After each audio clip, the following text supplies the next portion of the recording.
Shalom à tous, de la part du général Camille Makosso et professeur. Il y a des choses qui se passent actuellement sur la toile qui me déçoivent et qui me dépassent énormément.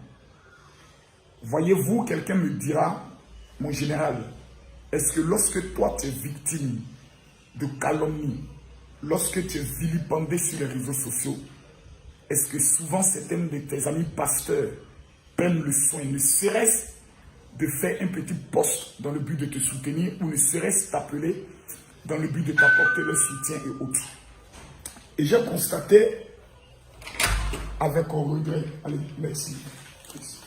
J'ai constaté avec un regret que c'est une triste vérité. Mais est-ce à dire que lorsque nous constatons certaines vérités, nous devons prendre le soin de nous taire? La réponse, elle est non. Voyez-vous, mon âme pleure et mon âme est choquée de constater que les héros que nous avons, nous sommes toujours prêts à les tuer. En Côte d'Ivoire, il existe des héros.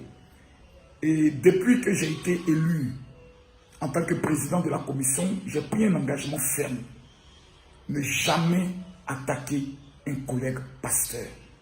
On peut ne pas partager les mêmes opinions. On peut ne pas partager les mêmes convictions. Mais nous partageons un même Seigneur, c'est Jésus-Christ de Nazareth. Chacun peut avoir sa stratégie de communication et d'évangélisation. Moi, j'ai décidé d'utiliser la stratégie du scandale dans le but d'attirer vers moi la majorité des païens, des jeunes, et ensuite les présenter Jésus dans des programmes spécifiques de prière.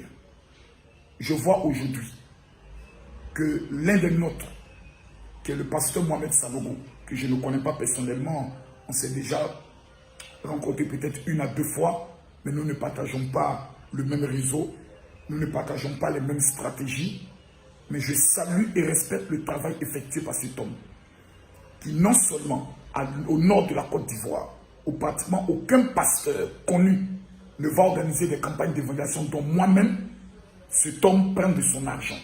Souvent, une campagne d'évangélisation va jusqu'à près de 50 millions de francs CFA. Cet homme organise avec des soins, avec des dons, avec, je pourrais le dire, des bilans de santé. C'est une fierté pour notre pays, un modèle et un exemple à copier.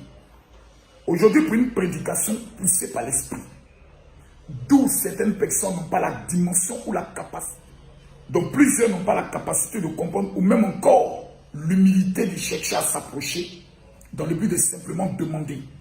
J'aimerais comprendre. Souvenez-vous, il y a de cela plusieurs années, le docteur Yahya Dion Robert a été, je peux le dire, presque banni par une fédération en Côte d'Ivoire dont j'aimerais taire le nom, à partir d'une prédication qu'il avait donnée. Voyez-vous, si nous n'avons plus l'humilité de nous rencontrer et de nous parler, si nous n'avons plus l'humilité de chercher à interroger Dieu, mais nous attendons simplement, pas une erreur, mais une incompréhension dans le but de vouloir détruire l'autre, insulter l'autre, dans le but de vouloir mettre en place toute une machination ténébreuse, démoniaco-satanico-sorcier, j'aimerais dire que nous ne sommes plus chrétiens. La chrétienté dit, aimons-nous les uns les autres, et c'est par cela que l'on reconnaîtra que nous sommes fils du royaume. Il y a aujourd'hui une nouvelle catégorie de personnes qui deviennent des baromètres ou les thermomètres de la vie chrétienne. Je ne sais pas sur quelle partie de leur corps ce thermomètre est placé. Mais ce sont ces personnes, des échecs pour l'église de Côte d'Ivoire, qui n'ont jamais amené plus de 100 personnes à Christ, qui aujourd'hui sont devenus les baromètres, aujourd'hui sont devenus les juges, aujourd'hui sont devenus ceux qui doivent prendre le soin de critiquer tout et pour tout. Un homme comme le pasteur Mohamed Sanogo, je ne cherche même pas son amitié. J'ai tout ce qu'un homme peut rêver avoir dans la vie. Une femme, mes entreprises, un ministère qui bat le pain dans les nations. Mais j'ai mal dans mon cœur. De tels hommes, on les appelle et on leur pose la question à une conférence de pasteurs, hommes de Dieu. Veuillez nous expliquer votre organisation.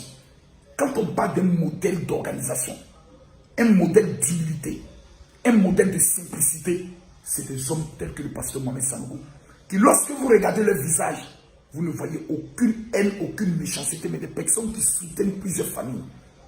Devons-nous, en tant que frères en Christ, en tant que pasteurs, mettre tout un système pour détruire nos frères, j'ai mal et j'ai honte pour ces hommes de Dieu qui depuis plusieurs jours sont en train de faire des postes. Mais je vous regarde. Mais à un moment donné, il faut qu'on vous réponde. Vous n'apportez rien. Vous n'êtes rien. Mais vous jugez que les icônes et vous êtes toujours prêts à vous la détruire. Au pasteur Mohamed Sanogo, j'aimerais lui simplement lui dire courage. C'est vrai que nous ne sommes pas proches. Peut-être nous ne serons jamais proches parce que je partage un style de communication gangster. Donc je ne cherche pas à être proche des personnes qui partagent un style d'évangélisation, je peux le dire, trop parfait. Mon rôle, mon champ de vision, les Chinois, les gangsters, les prostituées et autres. Comme Paul pouvait le dire, je suis fort avec les forts pour gagner les forts et faible avec les faibles pour gagner les faibles. J'ai développé ma stratégie, ceux qui sont spirituels peuvent comprendre. Mais homme de Dieu, ce que tu apportes à la Côte d'Ivoire est trop énorme, est trop important.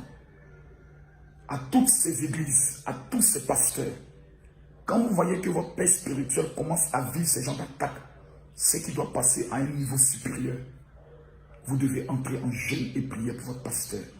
Ne soyez pas dans la dimension de nous, on s'en fout, c'est notre pasteur, nous on croit en lui et autres. Non, on croit en Jésus. On soutient nos pères spirituels dans la prière et dans le jeûne. Que l'Éternel vous bénisse. Ce soir, à partir de 19h GMT, 20h de Paris, dans mon direct spécial pour les femmes, je vais consacrer 30 minutes à régler un peu ce dossier dans des vérités telles qu'on connaît le général Camille Makosso. Et vous les apprentis juges pasteurs, comme vous me connaissez déjà, préparez-vous à un véritable pas qui va retentir dans votre oreille. Je vais composer mon numéro de téléphone dans l'oreille de certaines personnes. En bon entendeur, salut. En bon entendeur, salut. Entendez quand même là. C'est 19h. Donc 19h GMT, 20h de Paris. On va mettre pas.